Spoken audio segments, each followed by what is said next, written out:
Hi guys, welcome to my YouTube channel Amit blogs. আজি আপোনালোকক আমি ক'বলৈ গৈ আছোঁ আমি কিমান কিলোমিটাৰ দৌৰিছোঁ।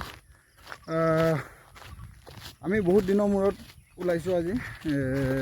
খুব মানে আমাৰ ৰানিংবোৰ মিষ্টেক হৈ আছে। তাৰ কাৰণে আমি এতিয়া আকৌ ৰাস্তাত ৰানিং কৰিবলৈ লৈছোঁ। বোকা হোৱাৰ কাৰণে আমি ফিল্ডত ৰানিং কৰিবলৈ নোৱাৰা হৈ আছোঁ। যিসকলে ৰানিং কৰা নাই, ৰানিং প্ৰেক্টিছটো খুব সোনকালে ষ্টাৰ্ট কৰক আপোনালোকে, কাৰণ আমাৰ হাতত বেছি সময় নাই বৰ্তমানে। খুব কম সময় আছে।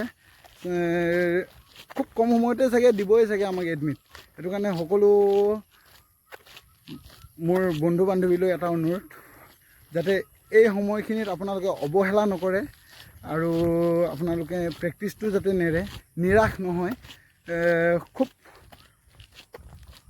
কষ্ট কৰি হ'লেও এদিন মন নাযাব, দুদিন মন নাযাব, তিনিদিনৰ দিনাখন মন যাব। যেতিয়া আপুনি কণ্টিনিউ কৰে, 21 দিন কমপ্লিট কৰাৰ পিছত সেই বস্তুটো হেবিট হৈ যায় আমাৰ যিকোনো বস্তুৱেই। সেইটো কাৰণে আপোনালোকে যেন তেনে 21 দিন ৰানিং কৰিবলৈ চেষ্টা কৰক। আৰু ৰানিং কৰাৰ লগতে আপোনালোকে নাপাহৰিব যে আমি ৰিটেনৰ কাৰণেও প্ৰিপেৰেশ্যন কৰিব লাগে। যিমান পাৰে আপোনালোকে ৰিটেনৰ কাৰণে প্ৰিপেৰেশ্যন কৰিব। আৰু পৰাপক্ষত আপোনালোকে ৰানিং কৰা যিকেইটা গ্ৰুপ আছে, সেই গ্ৰুপকেইটা অকণমান কানেক্ট হওক আৰু তেওঁলোকৰ লগত যোগাযোগ কৰক। তেওঁলোকে খুব PDF-বোৰ শ্বেয়াৰ কৰে। PDF-বোৰ শ্বেয়াৰ কৰি নিজৰ মাজত এটা কম্পিটিশ্যন নিচিনা কৰে, যে সোধে প্ৰশ্নবোৰ। সেই প্ৰশ্নবোৰ আপোনালোকেও এনচাৰ দিবলৈ চেষ্টা কৰিব। গ্ৰুপবিলাকত কানেক্ট হওক, টেলিগ্ৰাম হওক, হোৱাটছআপ হওক, এইবোৰ গ্ৰুপত জইন হ'বলৈ চেষ্টা কৰক। আৰু সকলো বন্ধু বান্ধৱীলৈ শেষলৈ মই এটাই অনুৰোধ কৰোঁ যে সকলোৱে ভালদৰে প্ৰেক্টিছ কৰে যাতে, আৰু ৰানিংটো কণ্টিনিউ।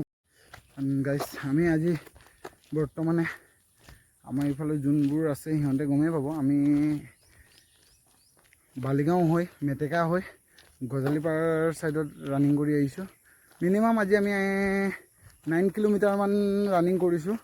আৰু পৰাপক্ষত সপ্তাহত 2 দিন খুব লং ৰানিং কৰিব লাগে আমি পৰাপক্ষত, আৰু বাদ বাকী কেইদিন অকণমান শ্বৰ্ট ৰানিং কৰিব লাগে। আৰু একদিন সময় আমি নিজক ৰিকভাৰী কৰিবলৈ, যোনদিনাখন হওক আপোনালোকে ছানডে লয় বা মানডে লয়, যোনদিনাখন একদিন আমি নিজৰ বডিটো ৰিকভাৰী কৰিব লাগে। সেইবোৰত ধ্যান দিব, যাতে নিজৰ স্বাস্থ্যটোও ভাল থাকে। তাৰে লক্ষ্য ৰাখি আপোনালোকে প্ৰেক্টিছ কৰি যাওক।